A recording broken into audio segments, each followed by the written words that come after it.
Hello, everybody. Back again for your weekly nugget.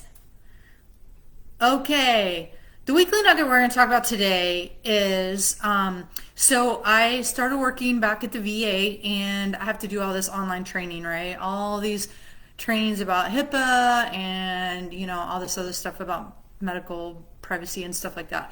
And so one of them that I had to take was managing chronic pain. So as a behavioral health provider, I'm like, okay.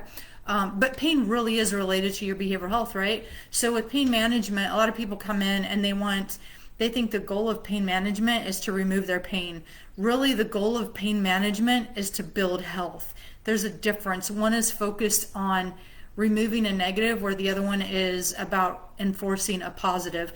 And so with pain, as we all get older, because ain't none of us getting younger, as we get older, we tend to have more pains in our body and more things like that, And so pain may be inevitable, right?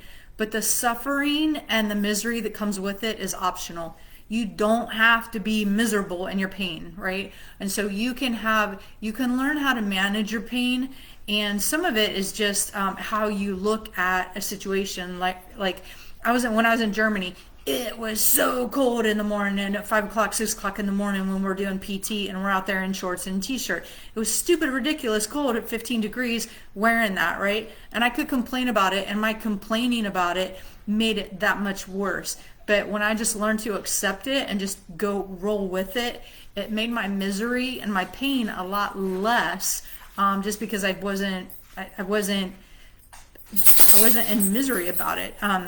And so, but like, and a lot of docs and people, they want their pain treated with opioids.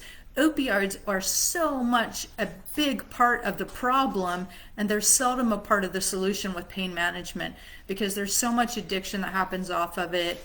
They're highly addictive medications, especially with someone who already has addictions. You don't want to be piling opioids on top of alcohol addiction and other kinds of stuff like that. So opioids tend to create more problems than what they solve.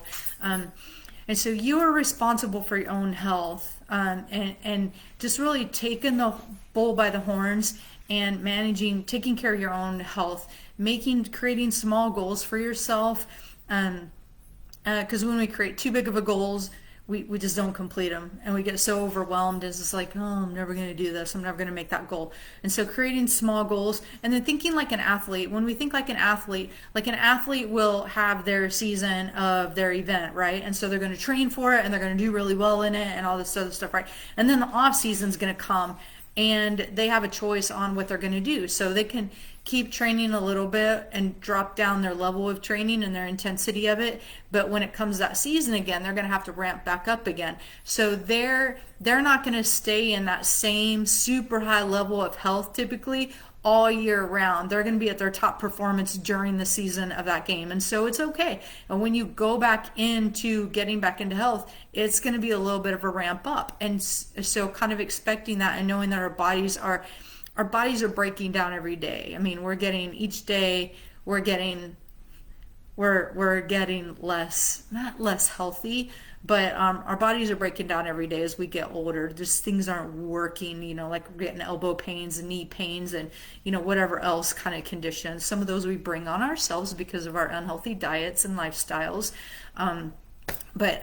So that is your golden nugget, is really looking at pain differently and looking at how to manage it from a health perspective rather than a deficit perspective, and being responsible for our own health, getting used to some level of pain. Now, what I will tell you is next week, I'm going to do something that's going to shift and give you a different flip side of this. And I really want your opinion on what you think about it.